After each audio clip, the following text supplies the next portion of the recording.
Artificial intelligence news, research and thoughts from leading AI minds, researchers, and enthusiasts. With host Tennisha Martin.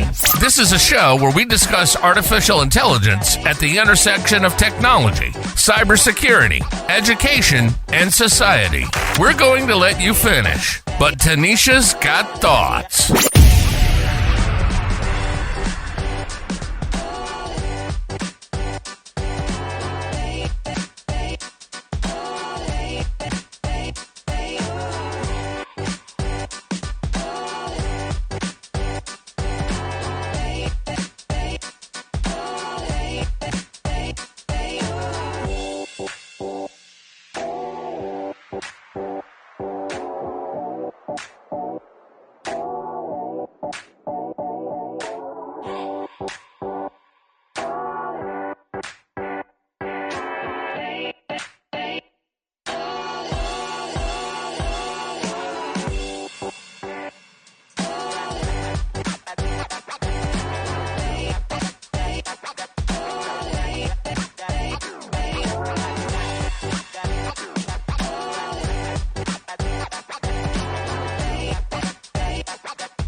All right. What is going on? Welcome back to another episode of AI Thoughts Online. I am the host, Tennisha Martin, and I'm super excited today because we are talking about one of my favorite topics, which is the use of artificial intelligence within the cybersecurity education space. And, how do we prepare future hackers of the world to be able to learn artificial intelligence and things like machine learning? So I'm excited because my guests here today, Austin and Athit, are folks who've been doing some research in this area, and they've also presented a bit on this topic. So I'm very excited to hear their perspectives and about their research. So, gentlemen, I'll let you introduce yourselves.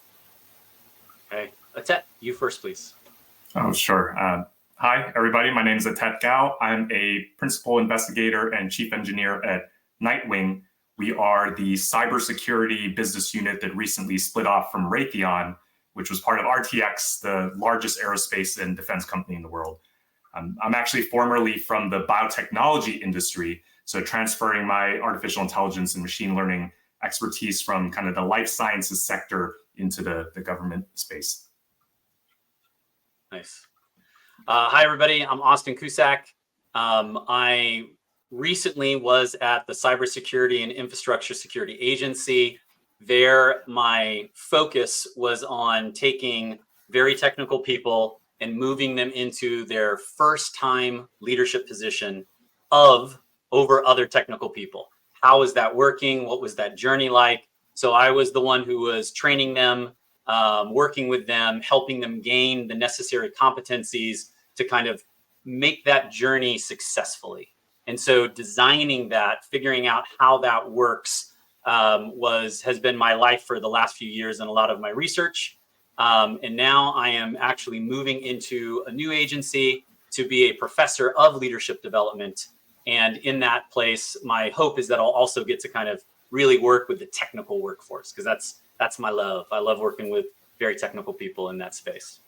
Yeah, mine as well. And I actually came across your information. It's funny. I reached out to Austin via LinkedIn because I was, as a part of my own research, I read one of your papers that was talking about the use of artificial intelligence as it relates to cybersecurity education. And I was like, hey, I'd really love for you to come and, reach out. And it turned out that, I think we have a couple of mutual friends in common. And it worked out because, you guys are here today. So I'm very excited. Can you talk to us a little bit about your research and what that was about? Yeah. So a few years ago, I was part of the NICE Conferences Planning Committee. And so when you think about all these different cybersecurity conferences, the NICE conference, which is put on by NIST, the National Institute of Science and Technology. Standards and technology. Did I fub that, Athit? Standards, yeah. I think Standards and technology. There's a lot of scientists there, though.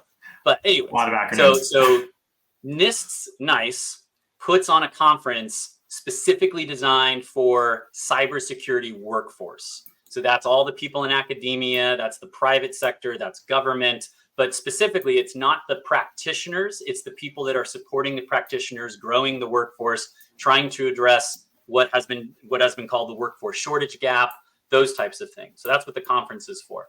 So we were in Atlanta in 2022, just coming back from the pandemic.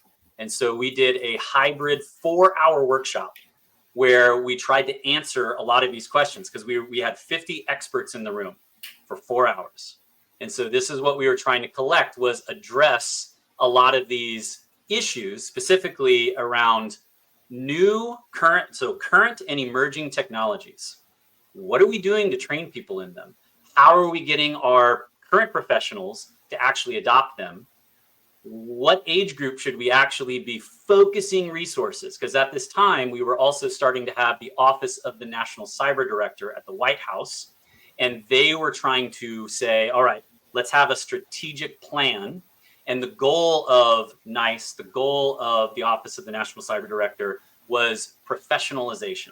So every profession goes through this. You look at like optometry, and you look at dentists. They have licensing boards. They have ways to actually verify their skills. We don't have that. And honestly, it's very profitable for us not to have that.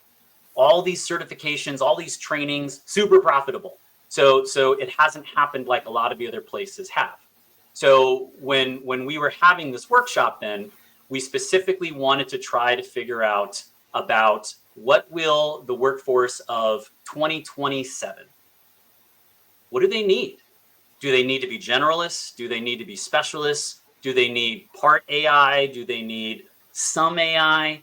Is there even enough time in a 4-year degree to create a security specialist who can deal with both cyber and automation? Is that even possible? So that was kind of the crux of what we wanted to explore. And I thought that we came up with some pretty good findings of that.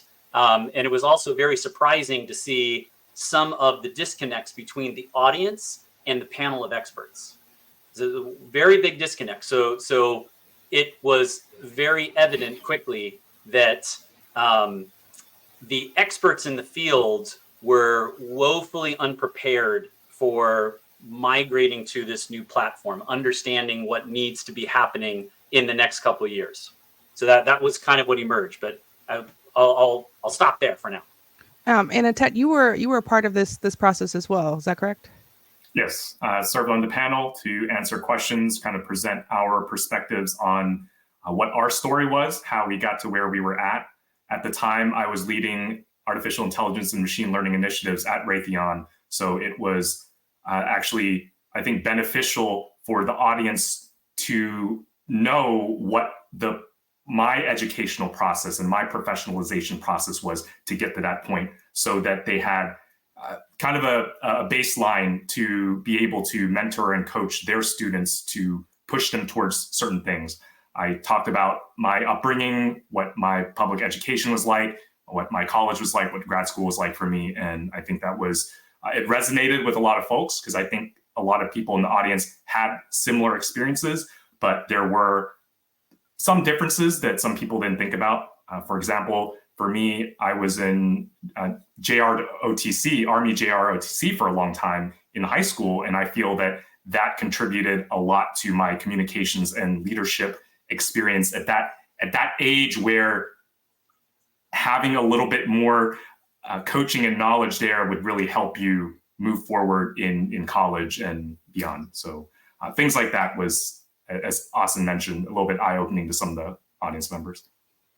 Yeah, one of the things that I found interesting when you started off your paper, Austin, when you were talking about understanding some of the obstacles to incorporating automation into cybersecurity training. Can you talk a little bit about what some of those obstacles are? Yeah, so some of the obstacles that we were finding was first, as I just mentioned, the disconnect between the people who are running the workforce and the people who are practicing. And what that disconnect can look like is if I am leading workforce and I'm in human resources, I have to choose what trainings to give my people to make them current. So which trainings am I choosing? And usually that training is not going to be automation. It's not going to be using these emerging technologies. So that was one of the issues. Another issue was that we tend to focus on colleges, and that became very evident that like many of the resources are being focused specifically on universities, not on community colleges, some on high schools, very little on middle schools. But what we were finding was middle school is that right spot where these kids are finally gaining enough technical confidence that they can start to do labs on their own. They can start to explore on their own. But one of the big lacks thereof, and we categorize this as the digital divide, was that even when you have middle schoolers and all they need is an internet connection, that's really all they need. Like they can get on Try Hack Me with an internet connection, but they don't have any, or they, for the most part, many of them do not have an instructor who is confident enough to actually dive into that material with them. So they flounder. And so the digital divide became a big part of this, and where we were focusing was a big part. But then also, what do we even need to teach these people? And where do we start? Do we start teaching them AI first and then teach them security afterwards? And I love what Athit had said that really resonated with me, and it made people really like, whoa, like you had said, Athit, during the workshop, that it was better to train someone in AI and then teach them security than to actually train a security person in AI, because the competencies for learning AI were so much smaller. And there was uproar. People were flipping over tables. It was great. It's exactly what we wanted. But what is your thought on that, Athit? 2 years later, what is your thought on that statement? I think that definitely the dependencies of education to become a solid practitioner of machine learning, data science, artificial intelligence, a lot of the dependencies of that is software engineering, is programming, coding, those types of foundational skills to get up to the more applied levels of what we're seeing now. I still think that it is useful to get that foundation, because even as a cybersecurity engineer, right, you still need to learn how to code in Python. Most likely, you still need to know how to use platforms like Splunk. You still need to have some technical acumen to be able to craft search queries, all of these different things. But I think that given the rapid pace of advancement in the AI field, and I'm just going to say artificial intelligence just as broad strokes, the artificial intelligence field, even in the past 2 years, we've seen just night and day progress. When Austin presented his workshop during NIST 2 years ago, we were talking about, generative AI for images, that's like a big deal because it's going to cause all these things. But now we're seeing that just 2 years later, we're getting realistic video, we're getting all kinds of really crazy capabilities that can be exploited maliciously, or they can be used for good, for creative purposes. Really left to see where that goes. But overall, the field is advancing so fast that luckily for us, the tools are also getting more and more abstracted, that you actually don't need to know that much now to get on board. So Austin, you made a great point that even though we have children with access, students with access to the internet, I think the American Community Survey just in 2021, 97% of students K through 12 age have access to the internet, but do they have the expertise or the coaching or the teachers that are telling them exactly what they need to do to succeed? Maybe, maybe not. That's definitely a requirement there.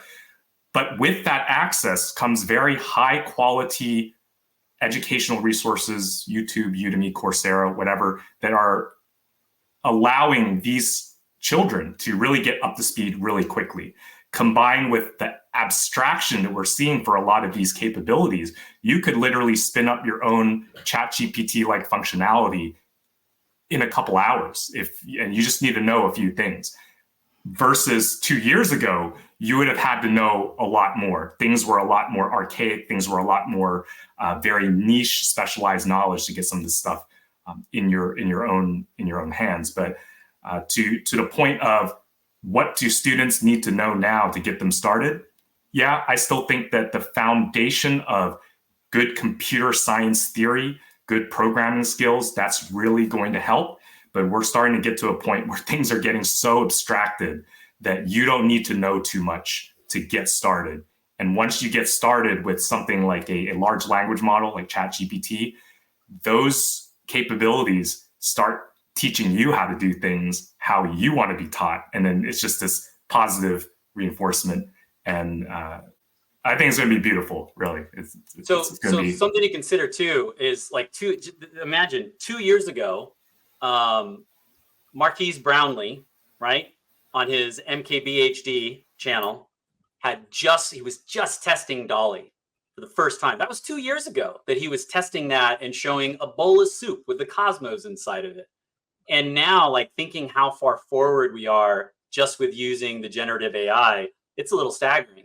Now, when we were talking about something to consider here, and this is kind of the crux of the middle school issue, is that most people come into cybersecurity and security in general, and I'm going to throw out AI and machine learning, that requires what's called problem-based learning. So that's a methodology that John Dewey started in 1936.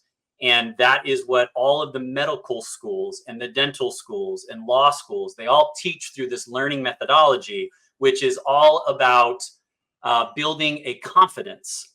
It gets you to try something, fail, try again. And it's more about the journey. It's more about learning to use a tool 1,000 ways than figuring out a best practice. That's really hard to do that well. So that's one of the gaps that we also have when we're talking about, oh, there's teachers that don't have this training. Cybersecurity and the automations need to be handled differently. They're not traditional things. It's not physics. It's not theory. It's all about this practical application of doing these types of things. And so one of the things that also became very evident in this finding was just this massive distrust in non-traditional training programs. The colleges, the universities, oh no, this is cutting into our business. Under no circumstance should we embrace this. And yet, rolling forward, we're now starting to see community colleges, and the Community College of Beaver County in Pittsburgh is a phenomenal example of this, where they have a cybersecurity daytime program, and they're using their same labs, they're using their same curriculum to now start an evening program as a non-traditional training program. And their audience is other community college professors, high school teachers, people who have left high school and they want to kickstart a career. And so they're starting with pen testing. That's the thing that they're teaching. How do you do a pen test? And right now they're just getting that pilot off the ground. There's not a lot of community colleges doing that, but there are certain universities like Berkeley's doing it. And Berkeley's really leading the way with their consortium of cybersecurity clinics. They're the ones that kind of started to make that model really works, but that's really a non-traditional training program model.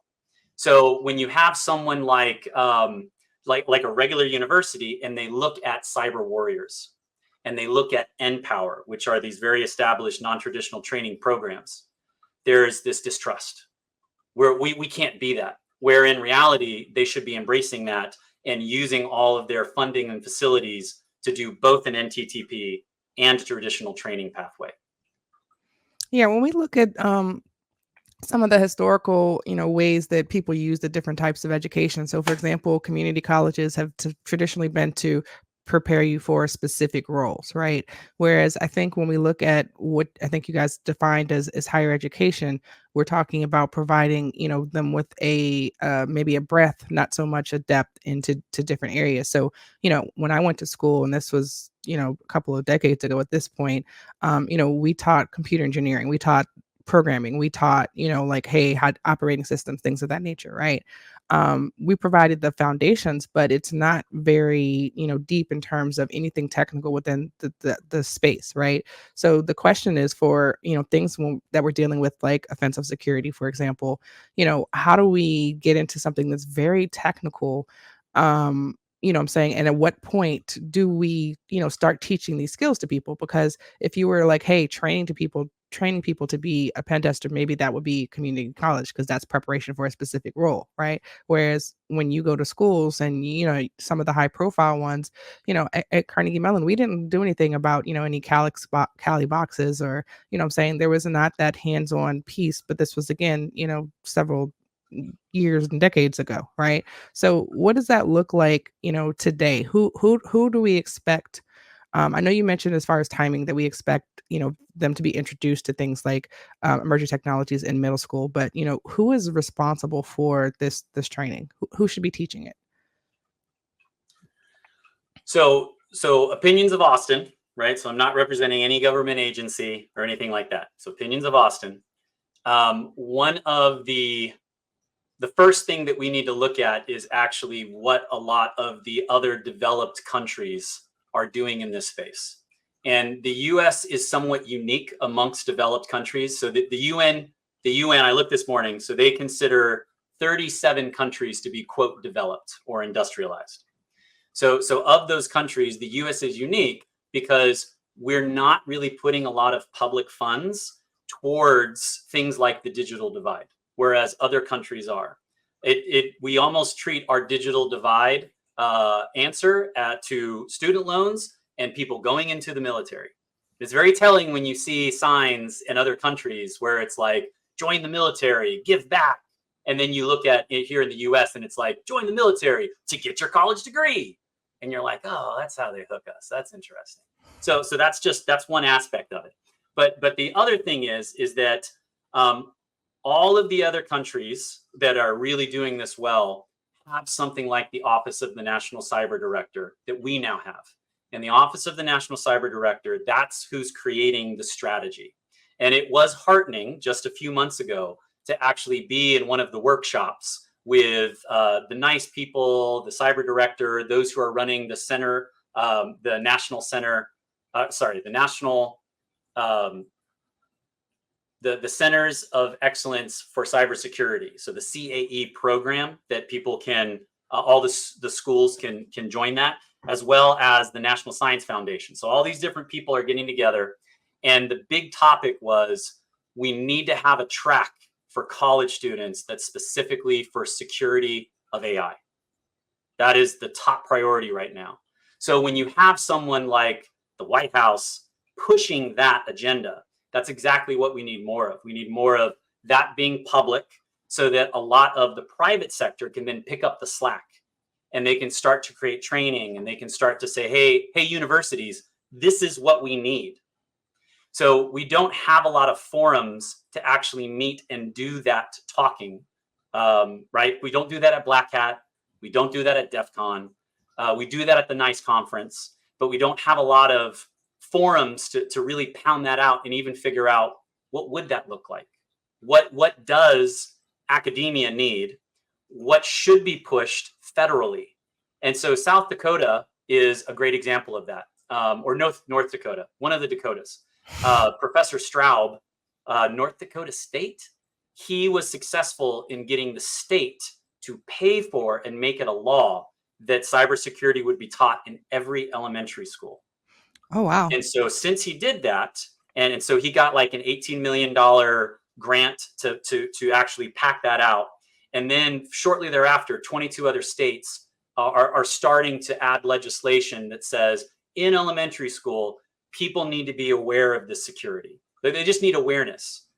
But then the resources are still, instead of throwing them at high schoolers, we put them at the middle school age, and we start that, because the foundation of security, the foundation of AI, it's the same foundation. So really, we just want to teach those foundations as early as possible and go from fun and games. And here's an example. So Ready AI, the CEO of Ready AI was one of the other panelists. His name is Ruse. So Ruse's company is in a lot of other countries, and they are teaching AI curriculum. And one of the things that they use is they have a little robot, like a little robot car. And so you program the car, and you can do it through a digital medium, and then you can do it in person. And so they're teaching these different aspects of coding and AI and machine learning. And then they also have a conference, which they call the YC, the World Artificial Intelligence Competition for Youth. And myself and this guy that was phenomenal, this guy Monty, who is a Harvard fellow, we got to be judges. And so we had these 12-year-olds from Nigeria who had just used they had just used some AI like cell phone manufacturing, and they had created an app where young girls going through puberty could scan food to see what the nutrient level of the food was, so that they could know if it was just for girls who are in this certain middle school age. And then there was a girl from India who had just used machine learning to create her own digital kid counselor. And so you ask it a question, and the little, the little animated Indian lady would then talk and give you the answers. And all she did was code tons and tons through the machine learning. She showed us the back end of what she did. It worked really well. And I'm watching these 12-year-olds do this, and I was like, dang, this is cool. How do I get my kids involved in this? Right? Like where is this in the US? Because this is hot. This is hot in other places of the world. Okay, I'm going, so I'll stop. I know I can talk forever. I can talk forever. I absolutely love that. I think that when given the opportunity, we'll be very surprised to see, what types of solutions to problems that, the youth of the future hackers of the world are going to come up with. Because, I think today we are handing our kids devices, but my niece couldn't even talk by the time she had figured out, how to swipe the appropriate password on, an iPhone, for example, right? We're handing devices, we're handing tablets, we're handing, Kindles, we're handing all of the things with IP addresses to children, right? But then we're saying like, hey, we're not going to teach them security until, maybe the middle school or later, right? And if you will, like, I feel like this is the same thing as us teaching, computer science to, future developers of the world. And then we want to introduce security or, DevSecOps or whatever as an after, I'm saying, like, we generally teach security as a separate education, sometimes in separate buildings and separate structures and departments. And we're not, I think, respecting the fact that there should be at least some type of relationship, if not a marriage, between cybersecurity and computer science, right? In terms of coding and security best practices, right? So I worry that when we say, hey, we're going to hand kids devices, basically when they're still in diapers, but we're not going to teach them about privacy. We're not going to teach them about security. We're not going to teach them about like, how do you actually keep yourself safe until after they've already learned their bad practices, which we can see from a development perspective, where we have the OWASP top 10 are the same, I'm saying top 10 vulnerability types for web applications, for example. I'm saying we see these year after year, and that's because I think that we're teaching developers how to develop, and then they've learning their bad habits. And then to Ted's point, after the fact, it's like, hey, how do we reprogram these people to be able to be security? So, you mentioned in your case study that you're like, hey, there should be a partnership between academia and the government and industry to try to figure out what the workforce of the future, and I think at the time it was like 2026 or 27 or something like that, what they need, right?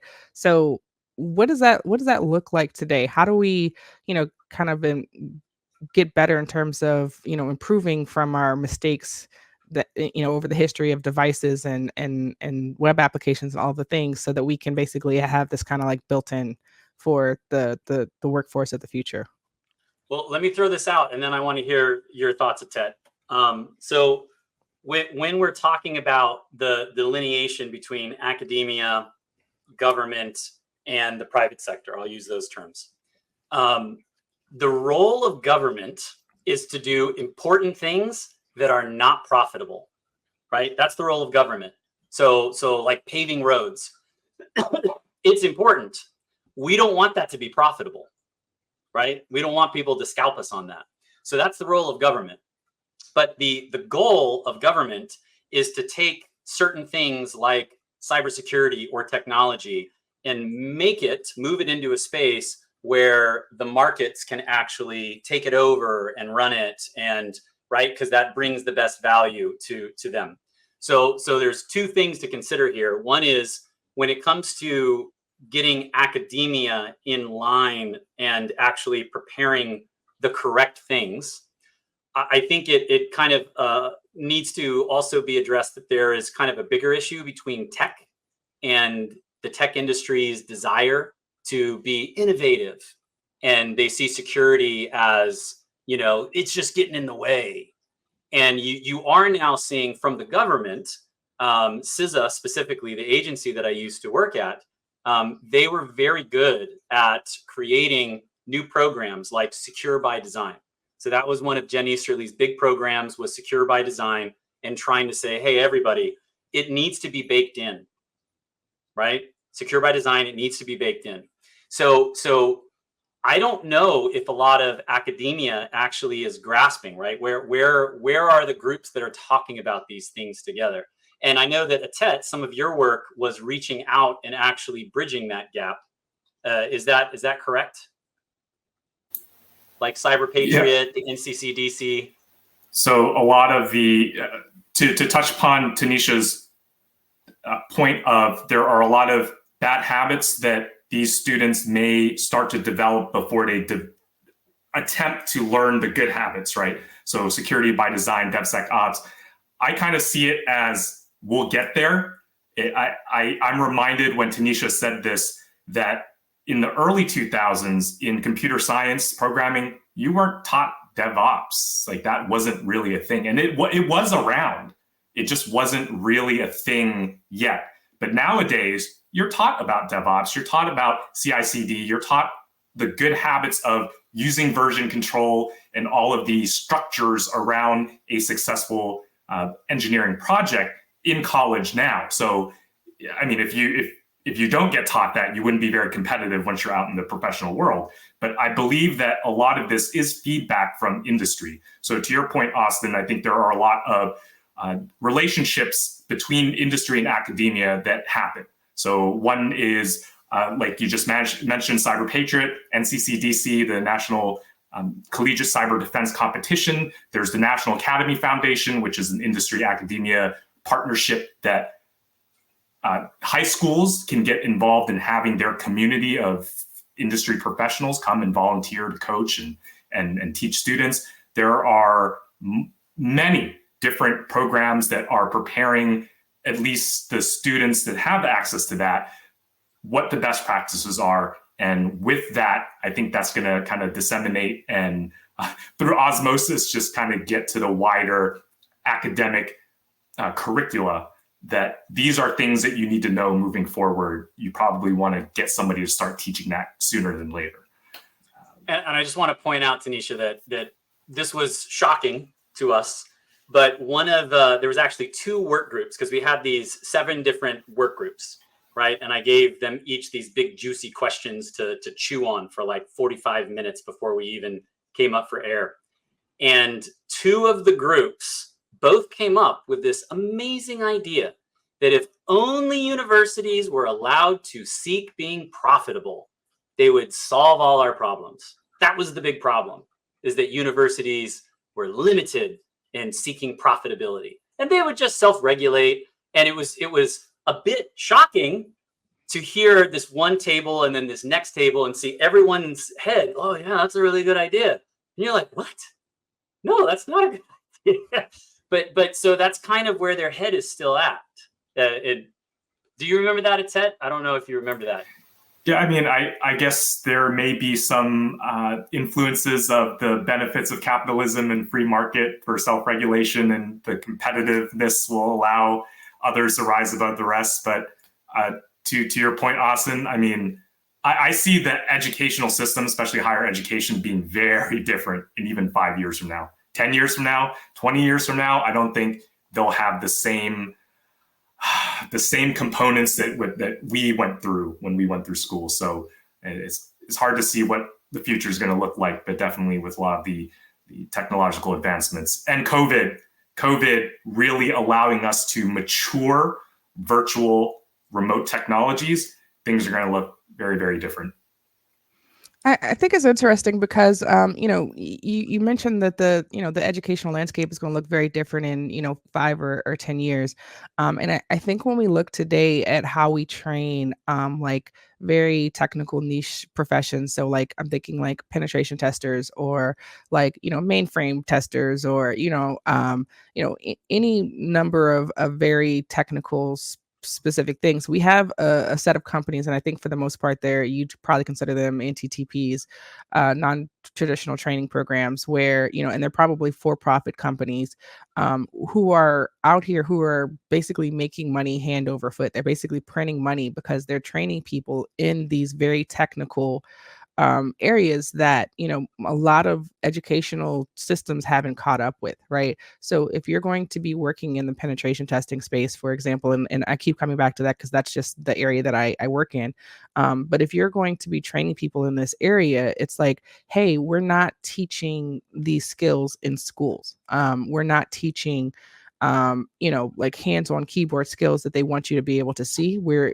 I think to your point, and within your paper, you mentioned like, how do you balance the need for breadth versus depth in a particular area, right?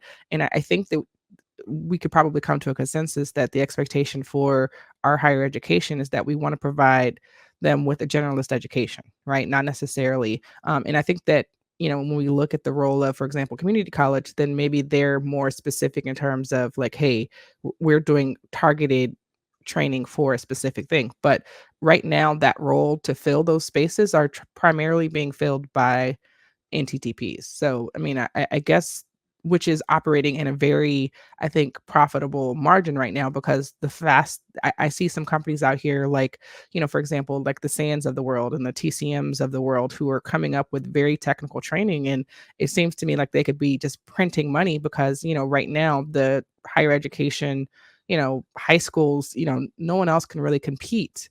I think at the level of specificity that they're operating at this point. Do you guys have thoughts on that? So I'll throw this out, and I'll just back from what I was saying earlier, that guy John Dewey so since 1936 we've had this concept of problem-based learning. So a lot of we like to call it experiential-based learning.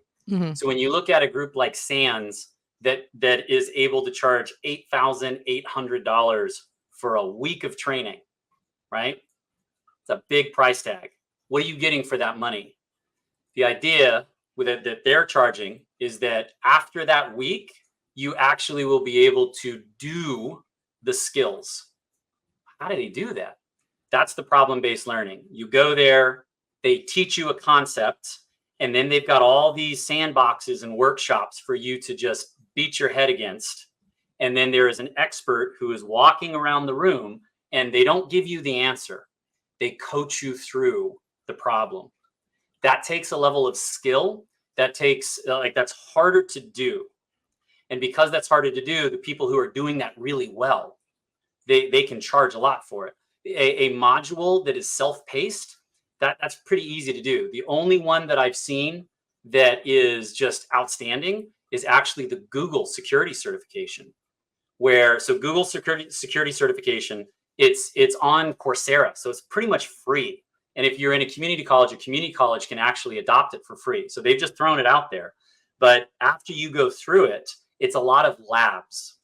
And then at the end of it, you'll be ready to take the Security Plus examination as well as the Google certification. And you'll have a bit of portfolios, kind of like you would if you did a bunch of the free Try Hack Me stuff, right? So you'd have those kinds of things. So there is stuff there.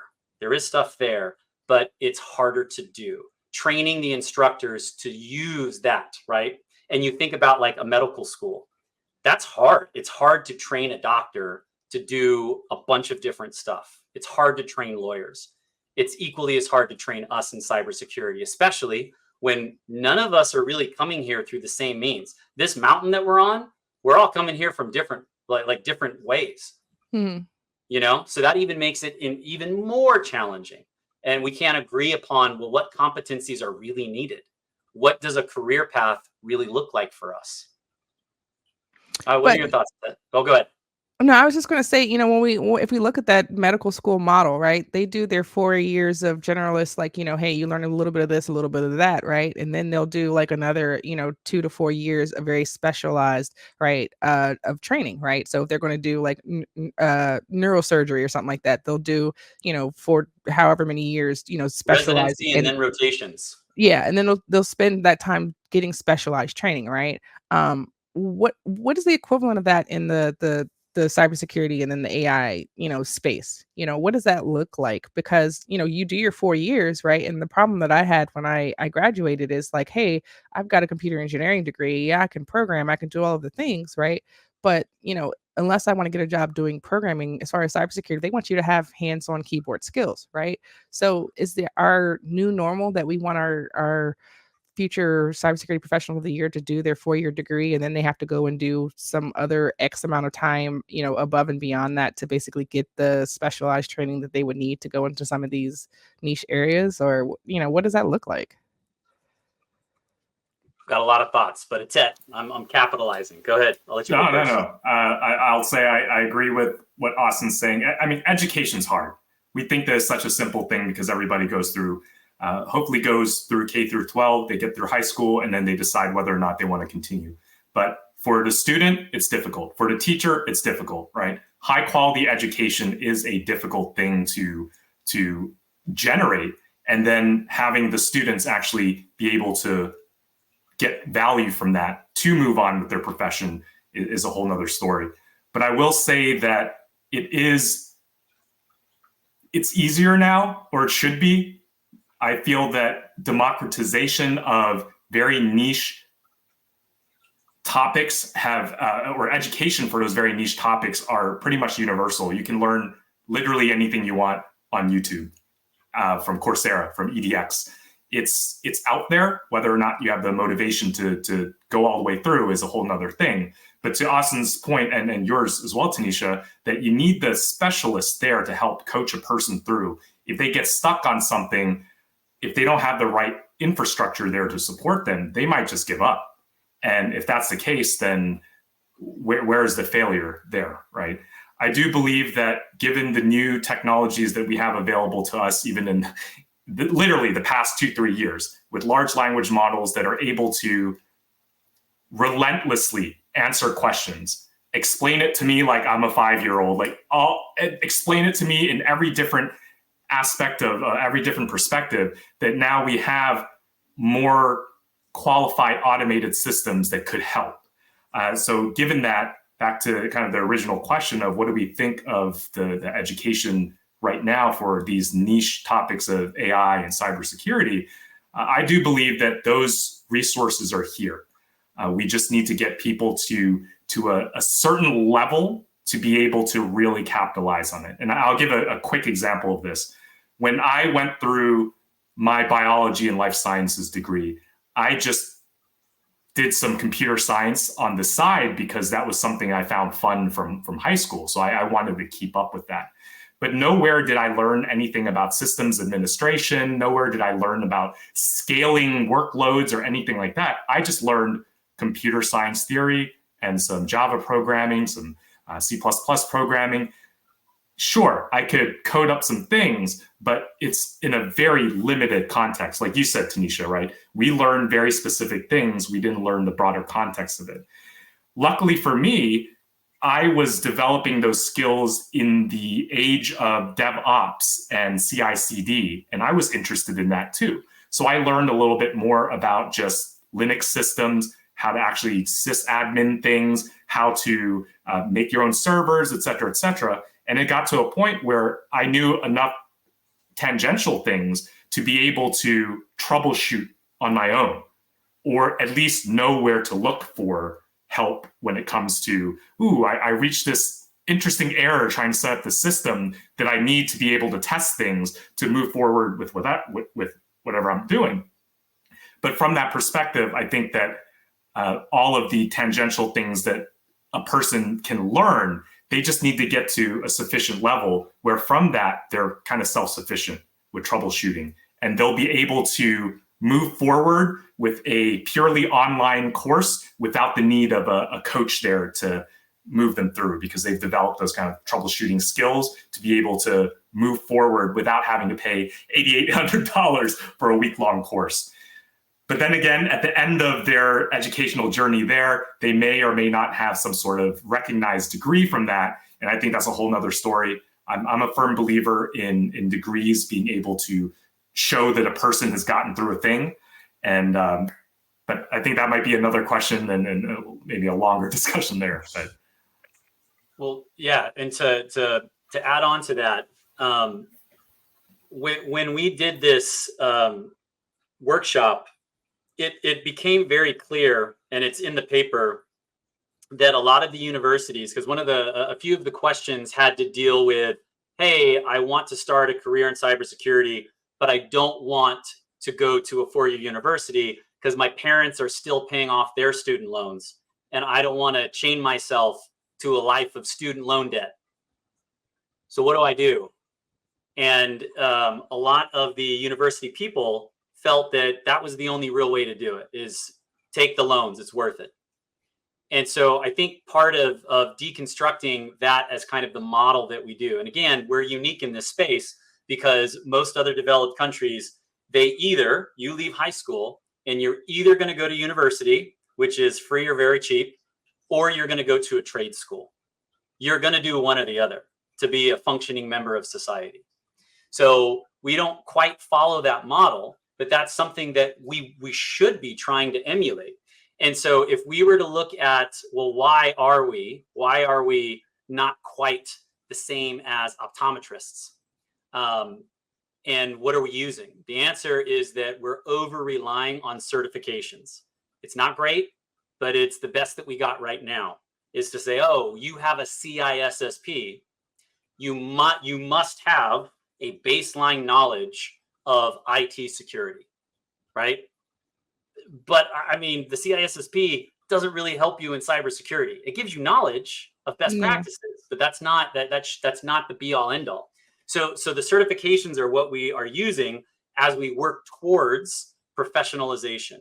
And that is a process that is taking us longer because it's very profitable for all of these companies. I mean, you think about how many certifications. When I did my doctoral work, I actually looked, and in cybersecurity at the time, there was 202 different cybersecurity certifications that were accredited.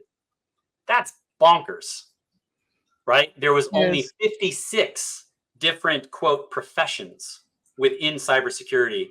There was 202 different certifications. That's a little nutty. So that's where we're at right now. So to say, what should we be going towards? I think looking at someone like the Department of Labor, they have this very good apprenticeship program for cybersecurity and emerging technologies. And right now, a lot of companies are participating in it. A lot of companies are participating with NPower, as an example. NPower goes into the inner city. They're paid with for funds. So, for example, CISA is one of the people who gives funds to NPower, and they will take inner city youth who have a technical acumen, and they will train them for 6 months every day.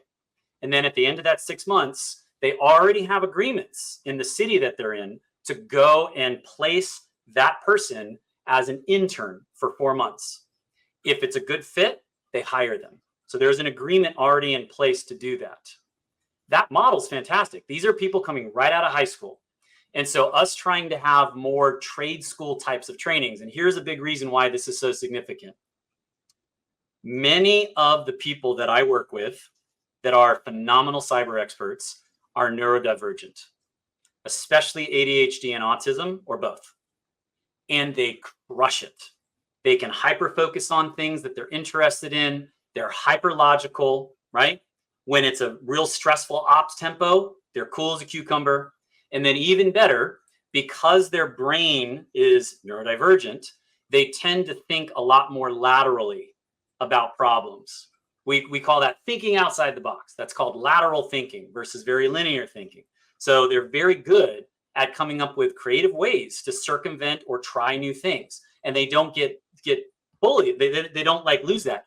You take that person and you have them try to go through a 4-year university program of things that they're just not interested in. That's hard. That's a struggle. So having pathways specifically for neurodivergent people whose brains help them just really excel at this. That's why we want more trade schools. That's why we want more non-traditional training programs to get them there. Absolutely. And I absolutely love that. I was like, hey, don't be giving away the secret sauce of, how I work, Austin, because that's proprietary information. That's like my KFC secret recipe there, or my Heinz 57 secret recipe there, because I think that's what makes me good. But I think that that's also to the point of my research, I think that that's something that's going to allow so many more neurodiverse people to be able to operate in this space once we can figure out, hey, what's the best way to train people? Because, really, I think that there is a path. And this is coming from a person who's got 5 master's degrees and a doctoral degree loading. I think that there is a very lucrative and much more expedited path to careers like, penetration testing and, whatever the blue team equivalent of that is, that doesn't involve necessarily 4-year universities. I think it is possible to be very effective in this space when you combine things like, the various NTTPs and, the YouTube university, or, whatever it is. I think that we have the ability to have so many people who just basically go direct to the workforce, and maybe that's trade school, maybe that's some other thing, but I think without having these conversations, that higher education is going to have a hard time remaining competitive in a landscape where people find opportunities to get into the workforce that don't involve having a 4-year degree. So I think that that's part of the reason why when you look at the distrust you mentioned that a lot of higher academics have towards NTTPs, it's because they're probably the biggest threat to the thought process that hey, you have a couple options in the United States. You either go to college or maybe you go to the military, what I'm saying? But like, those are your options. But what if there was a viable third party option that did not involve a 4-year university, that was, lucrative and has the ability to have like similar outcomes, because realistically, we're seeing over the past couple of years a lot of the restrictions in terms of the requirements for 4-year degrees or for, very formalized things, which have in most cases a financial barrier to entry for people as well as the technical one. All right. So we are coming up towards the end of our time here, but this has been an absolutely freaking amazing conversation. So I'm grateful for you guys for coming out and talking to us. What would you say is the biggest takeaway for cybersecurity professionals who are looking to train, or the educators who are looking to train those future professionals? Biggest takeaway. Do you want me to go first, or do you want to go first, Ted? Please, Austin, go ahead. I'll take your lead, man. Go for it. All right. Biggest takeaway. I would say the biggest takeaway is to find ways to get middle schoolers more involved in the process of gaining technical confidence. We don't need them to do pen testing in middle school. We don't need them to be coding their own programs. We just need them to feel confident in what Athit was talking about earlier, of just some self-led dabbling. We need them to tinker with stuff. We need them to try things. I think video games are really good for that because, in video games, you fail a lot and then you keep trying and you try new things. But it's essentially that's what we're trying to do and kind of give them the bug. Because I know, like, Try Hack Me, I keep talking about that because you do 2 or 3 of the challenges on Try Hack Me and you get the bug and you just keep going. I feel and invincible. like they gamify it and you're just like, I'm gonna keep going. And it's a lot of fun. And so like the CCBC, so the community college, which is also starting this non-traditional training program that I mentioned, they're using Try Hack Me as one of the bases so that all the students can dabble. And they all caught the bug just from using that and then having an expert, their instructor, teach it to them.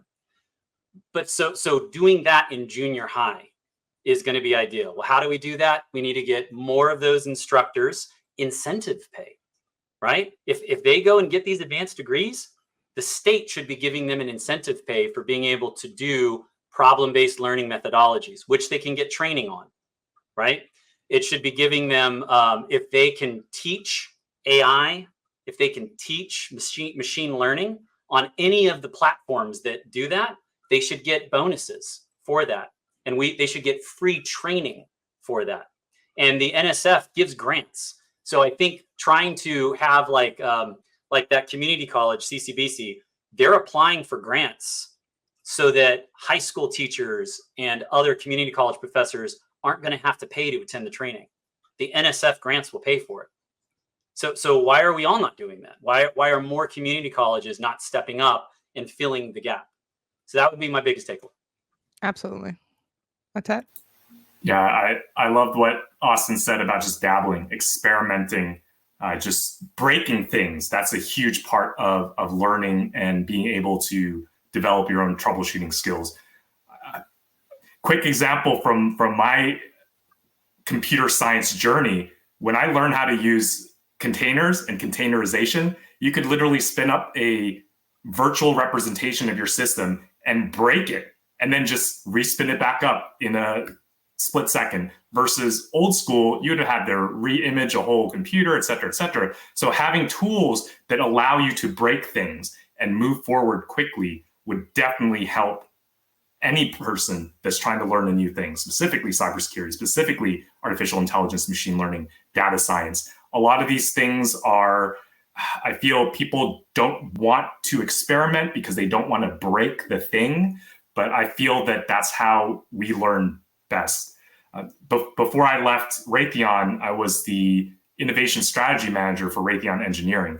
And I was so excited to be able to teach other professionals how to innovate, how to experiment, how to be curious. And it was interesting to see that these aren't skills that you had to be born with. You can literally learn how to be curious. You can learn how to be more innovative. And those are things that, like Austin mentioned, are required to be able to really learn a discipline well and be self-sufficient, in my opinion. So I would say a takeaway from this is there are a lot of orthogonal things that we need to learn in order to be that self-sufficient professional, or rather lifelong learner that can continue to learn what they need to learn without the need of somebody always there for them. It's nice to have a mentor. It's nice to have a coach. I'm not saying don't have those people in your life, but get to that point where you can start fishing on your own, right? Absolutely. I love it. So folks wanted to connect with you guys on social media. Where can they find you? LinkedIn for me. Please reach out LinkedIn. Yeah. All right. So folks are available on LinkedIn. Awesome. Absolutely. All right. Well, thank you so much for sharing your knowledge and your research with us here on the AI Thoughts Online podcast. I really appreciate you guys for coming out and engaging with me today. So we will catch everybody next episode. So thank you, and everyone have a great day. Thanks, Tennisha.